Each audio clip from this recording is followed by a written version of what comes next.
Good afternoon, ladies and gentlemen, and welcome back to the Flawless 195 World Tour. This is flight 113 of 218. It's Kigali to Kampala in countries Rwanda to Uganda. Departure time is going to be about 1:40 p.m. local time, and the total flight time is just another short one, about half an hour, heading east, slightly northeast for this one. Weather's come in a little bit. Yeah, not as nice as it was yesterday, but that's no worry because we won't be mounting, dodging, coming in. We are flying in over a lake and therefore nothing to hit coming in. Other than but aside, we should be absolutely fine. We've got a big international runway as well. We're heading for Entebbe International Airport, which is actually a few miles south of Kampala, but there isn't a proper runway or airport within the city itself. This is the nearest I'm going to get to Kampala, so that's where we're heading. So, like I say, a few miles south, so, you know, don't shoot me. It is what it is. But yeah, let's get on with it now. Like I say, 30 minutes up and down, so we won't get all the way up to cruising altitude, maybe get to 35,000 feet before then, having a look at how far out we are, and then look at coming down. We haven't got ILS in, but like I say, we're coming in over a lake, so I should be able to... I've got to deviate slightly off the flight path in the last 5 minutes or so. Got to come slightly east to then head north to land northbound, if you catch my drift. But you'll see that in the last 5 minutes of the flight, a slight deviation off the flight plan. But yeah, no mountains in the way, so it doesn't matter if it's cloudy. We've got nothing to dodge coming in, so that's all good. Should be pretty straightforward. Like I say, half an hour up and down. Welcome to flight 113, Kigali to Kampala, Rwanda to Uganda. Let's do it. Let's get this safety demo on, get this plane set up, and let's get up there and get out there. And yeah, welcome to another flight of this Flawless 195 World Tour. I will speak to you in a little bit. Thanks for watching. Please do drop me a like as well. And if you are new to the channel, please do watch the route explainer video. And also maybe the video with the 7 flights added, because yeah, just get you up to speed of what's happening, where I am, where I'm going, and what the hell's happening. Right, speak to you in a bit. Let's get on with it.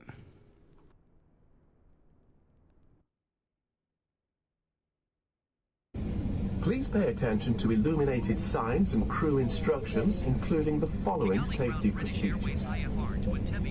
The safety card found in your seat pocket contains important information about exit routes, oxygen masks, life jackets, and the brace position that you must adopt if you hear brace, brace. There are 8 emergency exits on this aircraft. The cabin crew are now pointing out the exits nearest to you. Please be aware that your nearest usable exit may be behind you. Emergency lighting will guide you to an exit. In an emergency, leave all baggage on board. Your seatbelt is fastened, adjusted, and released as shown. It must be fastened when the seatbelt signs are on, and we recommend that you keep it fastened at all times. If the air supply fails, masks will drop from above you. Pull a mask towards you to start the oxygen. Put the mask over your nose and mouth and breathe normally. Hold the mask in place with the strap. Pull on each side to adjust. Put on your own mask before helping others. If we land on water, take a life jacket from under your seat. Remove from the pouch and put it over your head. Pass the tapes around your waist and click together. Pull the strap to adjust. Do not inflate it inside the aircraft. When outside, inflate it by pulling the toggle. If it fails to inflate or needs topping up, blow into this tube. There is a light and whistle for attracting attention. The cabin crew can assist you with life jackets for children. Your tray table must now be stowed, armrests down, window blinds open, and seatbelt fastened. Further information regarding your safety on board can be found in the in-flight magazine. We hope you have a great flight.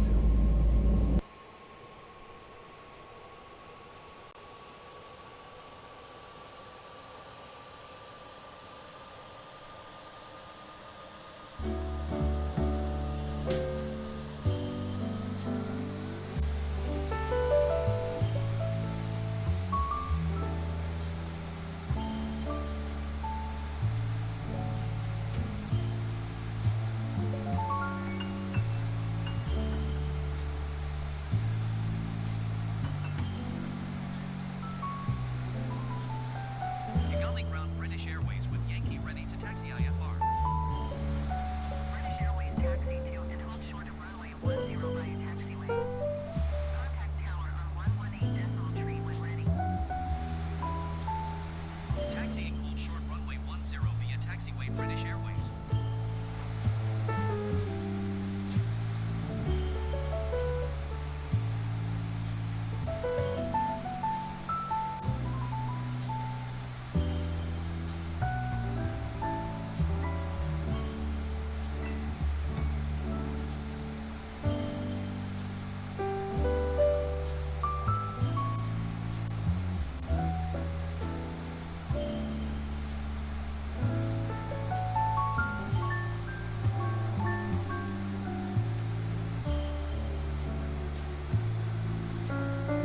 Kigali Tower British Airways ready for departure runway 10 IFR to Entebbe.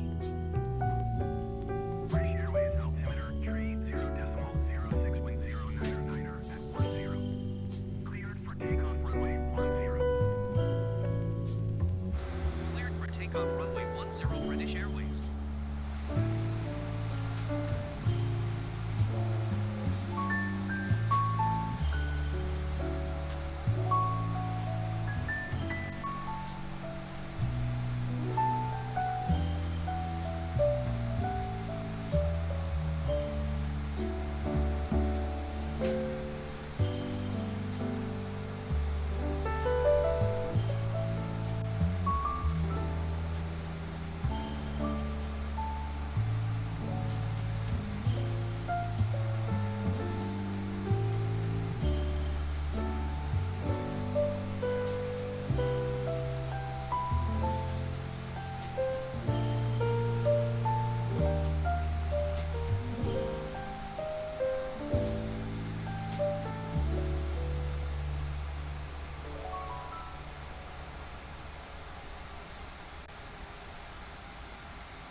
What a fucking absolute trollop.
Yeah, so apologies for that severe swerve on the taxi out there. We did have a airport support vehicle heading straight for our left engine at full throttle.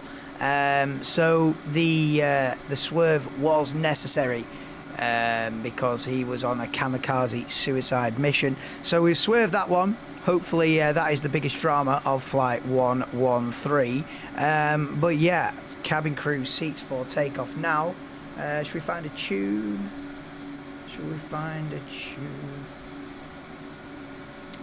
Music. Yeah, more music. Bear with me, ladies and gentlemen.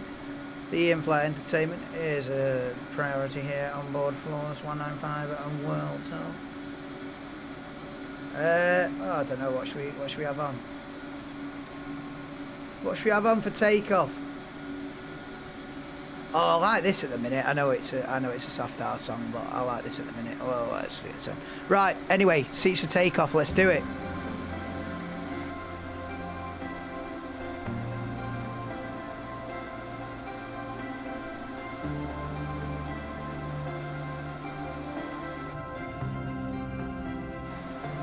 Did I dream the whole thing?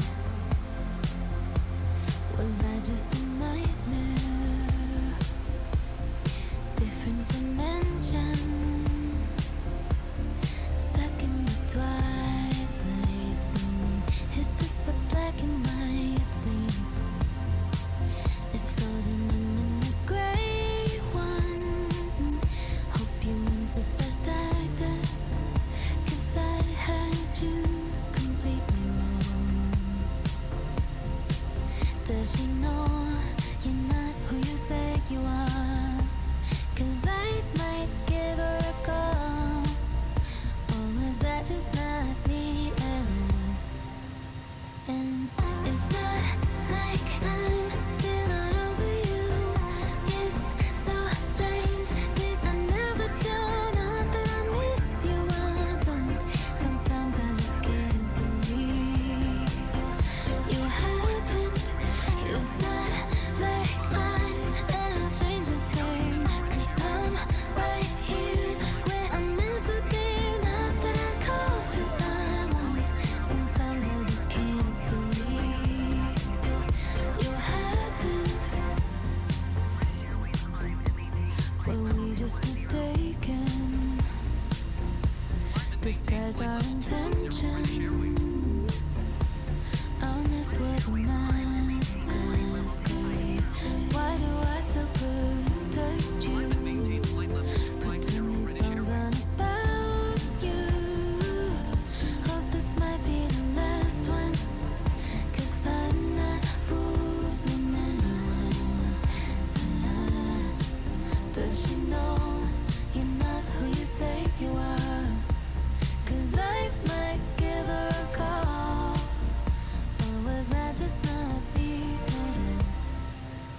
And it's not like I'm still not over you. It's so strange, this I never do. Not that I miss you, I don't. Sometimes I just can't believe you happened. It's not like I ever changed a thing, 'cause I'm right here where I'm meant to be. Not that I call you, I won't. Sometimes I just can't believe you happened. It's not like it's so strange, I don't. Not that I miss you, I don't. Sometimes I just can't believe you happened.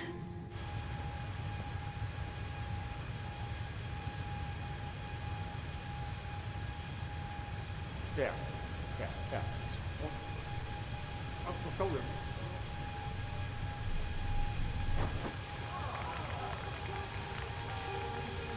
Found your love letters to her.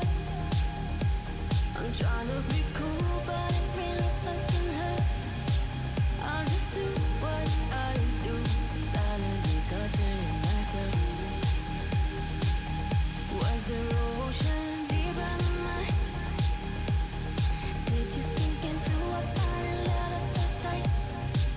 I know we're good, but I'm constantly comparing myself.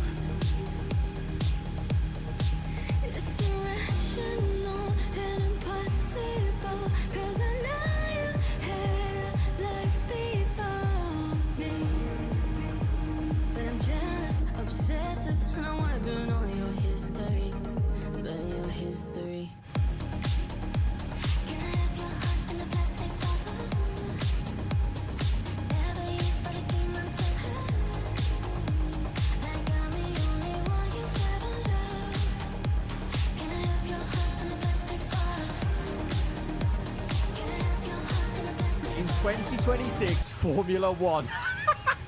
Look at this speed. Bloody, it's like we've time jumped. And today we're testing that and so much more, as this is a look into 2026 Formula One. As we have just drawn the curtain on 2025, there's a lot of discourse about how bad the new regulations might be. Next year, the cars are getting slightly smaller and lighter, with active aero now a thing. No more DRS. The front wing and the rear wing will move in unison automatically with the car system. With lower downforce, with about a reduction of 30% and 55% less drag, racing should be improved. But the new engine regulations, with a 50-50 split of ICE and electrical power, and things like the manual override mode, or MOM, could potentially make this a disastrous set of regulations. Let's try and do a bit of our own testing in the game early and see. It's a 5-lap race here around the Bahrain Grand Prix, the place where they'll be going to their first public testing. There is a private test at Catalonia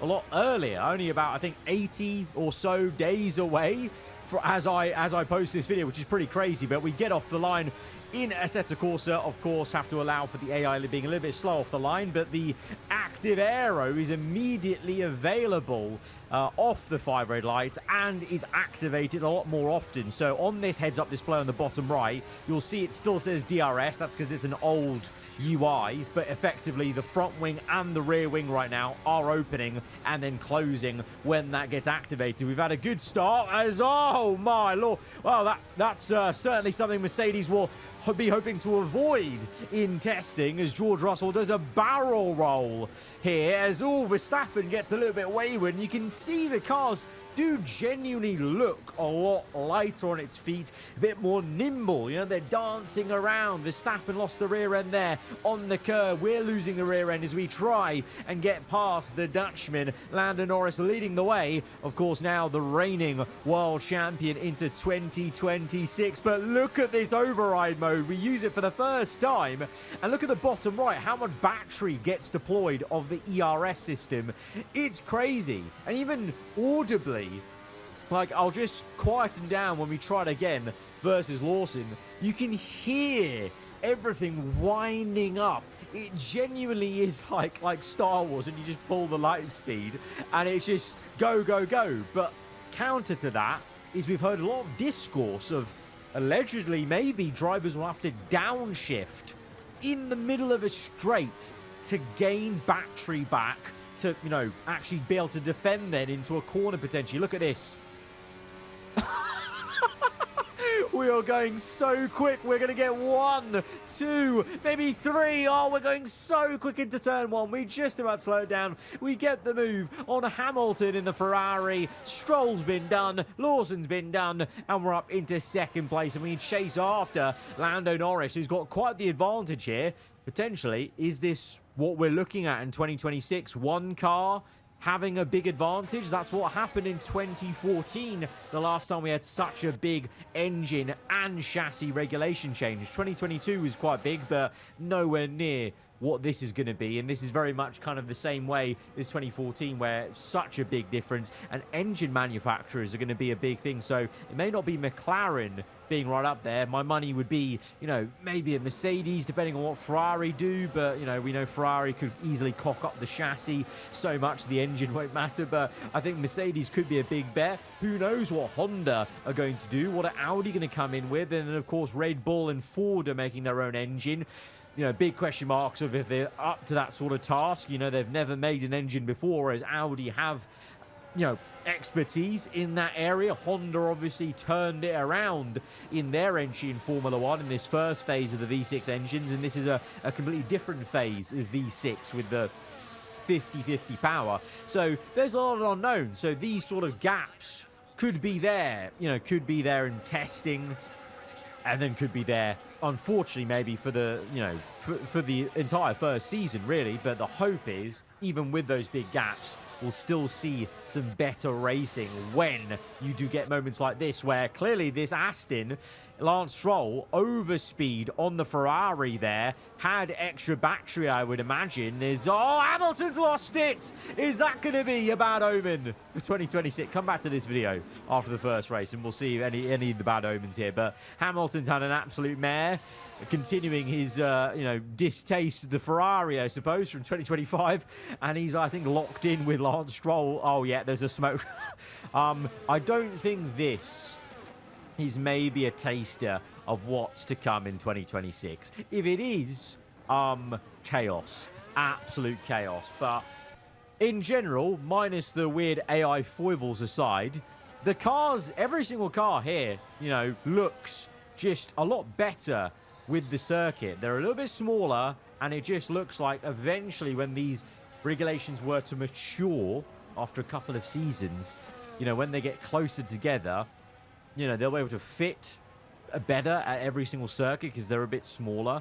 And then also you just got the actual chassis itself hopefully being better with the active aero. The aim of that is to just cut drag so you can actually get good slipstreaming and overtaking in a straight line, whilst also maintaining downforce levels in the corners then when the flaps close. But now we're going to focus back on ourselves and actually talk about my experience here with this 2026 car. We're driving an Audi liveried car, and you can see on the top we're using the MGUK modes a lot, because compared to my first try with this mod about a year ago maybe, understanding this a lot more now with how the regulations are written, basically using override mode and recovery mode as well to really gain a lot in the corners to bring the battery back. You can see though, the higher recovery percentage you have, the rear end squirrels around because you're really putting a number on the braking system, on everything to recover that energy and then, obviously feed it back into the battery to then use basically. But you're going to see coming up, we're going to tactically save a lot, dump it all on override mode, and then I'm going to test with this mod, with this car, that theory about basically downshifting early whilst we're still on the straight to gain back energy. And you'll see actually this mod does a good job at actually illustrating that, because it does actually do that in a pretty good way. I think this is actually quite a good illustration of what might occur. So we're now tucked up behind the McLaren. It's actually a nice little battle because we're trying to get as close as we can, maybe even going for a move early, but the car is a little bit of a handful to handle, for myself with the muscle memory of last era. I think that's something that everyone's gonna have to get used to, is the lower downforce, so the lap times are going to be reduced. But then look at this override mode, and we're going to gain so much. The battery is down from 60% to 40%, maybe lower, and then we're going to downshift early, and we've gained back up to 60% by the time we get to the apex. So early downshifting in the middle of the straight, really elongating the recovery phase. And whilst we went to the brakes, we boosted the recovery, we went to no deploy. So we did a lot of switching. I think the driver's going to have to do so much in the cockpit, and a lot of toggles to go up and down recovery modes, up and down the deployment modes as they go into a corner to get back that energy, because they might just dump about 30% battery in override mode with the manual override mode, the MOM. I don't know whether the commentators will be referring to it as MOM all the time. It's going to be seems a bit shade on it. Used to saying MOM instead of DRS. It's not all of the time when it comes it to doesn't seem great, line. does it? But The straight drivers, lines boost is ridiculous.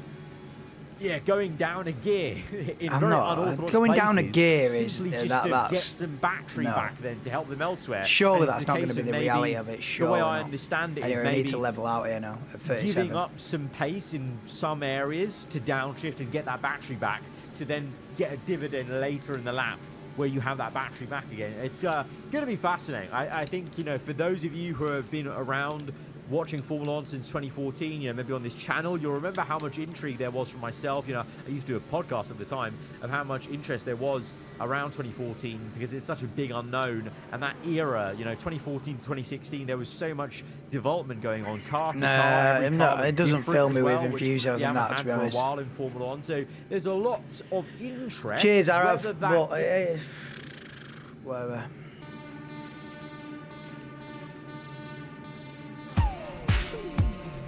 Right, anyway, we're going to be immediately, leveling out at 37 and then coming straight back down again. I'm surprised we've got as high as 37, really, but yeah. We're 100 miles out now. If it was at 39, this is where you start the descent, so I'll just wait another minute If that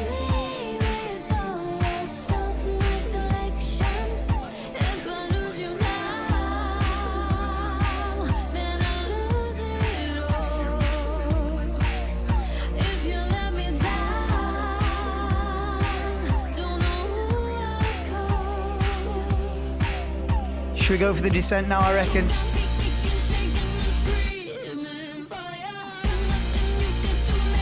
Yeah, let's go for it now. Unconditional.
You pussy, why you doing a watch along for? Answer the phone, Mr. Husam. His little laugh.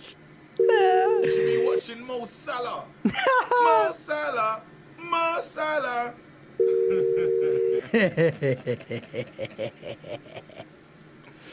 Ah, you gotta love it. What? He's busy. Descend and maintain flight level 250 British Airways. This guy needs to be watching. Honest lot. Na na na na na. They're saying KG is calling. Wait, let me call him. Oh, please. Hey, why are you doing a watch along for? You need to be watching Honest lot. Hello? Brother, I'm a football content creator. If any top 6 side other than Spurs was playing today, I would have done a watch along. You know, this is brother, this is my job. Hey, shouldn't you be Not everyone Hey, else shouldn't you is be an watching? academy winning actor like you, Habibi. This is my full-time job. I have to do this. This is my job. This is how I feed my family. In your heart, yeah, you was hoping for us to lose in it. No, in my heart, I was cussing out Jamie Carragher for the first 45 minutes.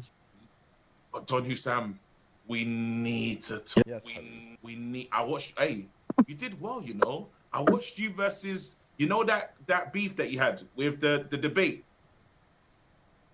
Yeah. I watched it. You were good, you know. You tried.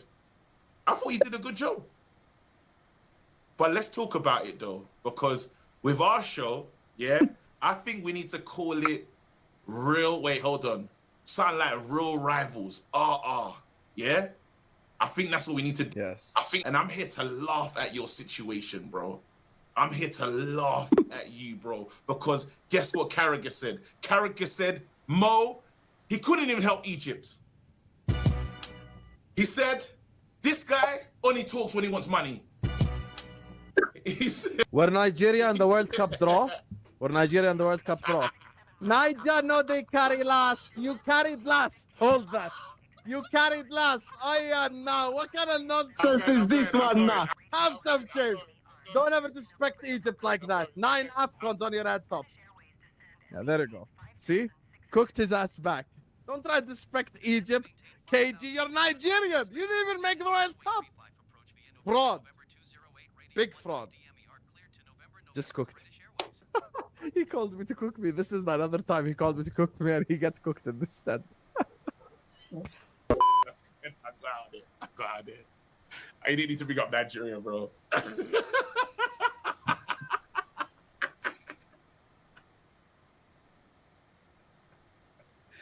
Nah, the Nigeria one is crazy, you know.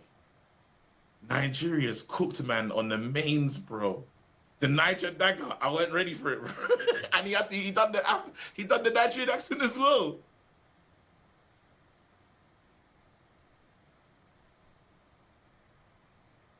So let me read you through some of what Cara has had to say. And like I said, he's perfectly within his rights to have an opinion. He's a paid pundit. And Mo did mention him by name, so this was probably going to be expected. And I have no issues with it. I do, however, have an issue with who Carragher won't call out, which is those above and the manager's failures.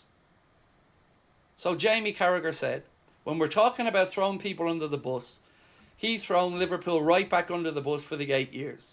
Can you imagine playing behind him for 8 years?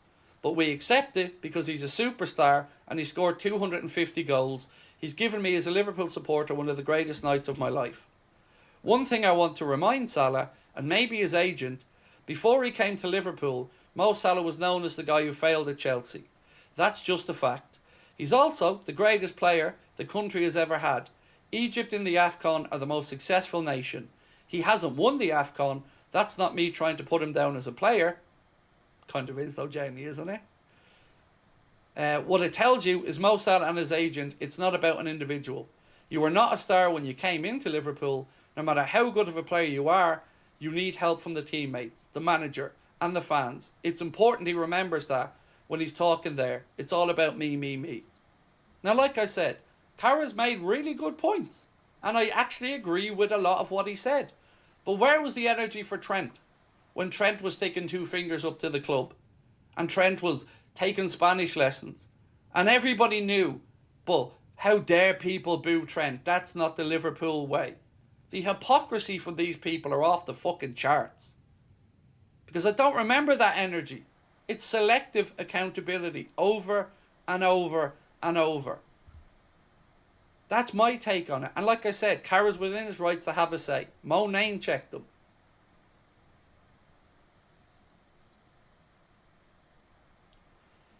You're putting words in Cara's mouth? I'm reading out his own fucking words. How hard is that for you to comprehend? I'm reading his own words. The words he used his mouth to speak. How is that me putting words into his mouth? Genuinely baffled. It's no accident, by the way, that all the people being abusive to me in the chat are people I've never seen before. So crack on. Crack on. But if you don't have anything positive to contribute, stop wasting my time. Because there are people here who want to have a conversation. Can we play you every week? Wolverhampton, thanks for the 3 points. We found our level today. Thank you very much. Because if it wasn't for you lot being so crap and so dead, and we nearly went to your level, thank you very much. Because I tell you what, man, Manchester United, even though it's 4-1 today, can make a scoreline so close as it is, man. This should have been 7-8-1. The chances we missed in this game were absolutely mad. But still, this Man United team just somehow makes you feel nervous.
Cabin crew seats for landing.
Well, we are down.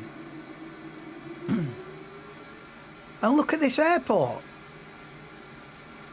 Is this the first non-generic airport of the African leg? Like, all jokes aside, there hasn't been any airports like this that have got actual individuality. Wow, it's actually, what? This is like a DLC, Entebbe International Airport. Yeah, this is not just a generic, this is serious. Someone's put some actual effort into this. Someone's gonna tell you what, people are gonna be landing in Uganda. We need to make a special, We need to make a special airport here. We need to actually put some detail into this because it's going to be a popular spot. There you go. Well, welcome to the Pearl of Africa. We're in. Look at this, eh? We are down. Look at the size of him. Jeez, he's put me to shame, doesn't he? Hell. Is that bloody A320 or something? Anyway, we're down. We're here. I'm not going to lie, it wasn't the best descent in the world. The altitude was saying I was like 5,000 feet off the ground, and then I looked at the interior view, like 1,000 feet. I thought, yeah, better stop the descent right there before the big. So we didn't want any of that going on. So just about rescued that, and then we just cruised over. I don't know if is it? Let me have a look on Google Maps at whether this is like. It must be a lake. I don't think it's coastal. This is it, but I'm gonna have a look on Google Maps here, because it's that big. It almost seems like it's coastal. You know, this water that we've just come across.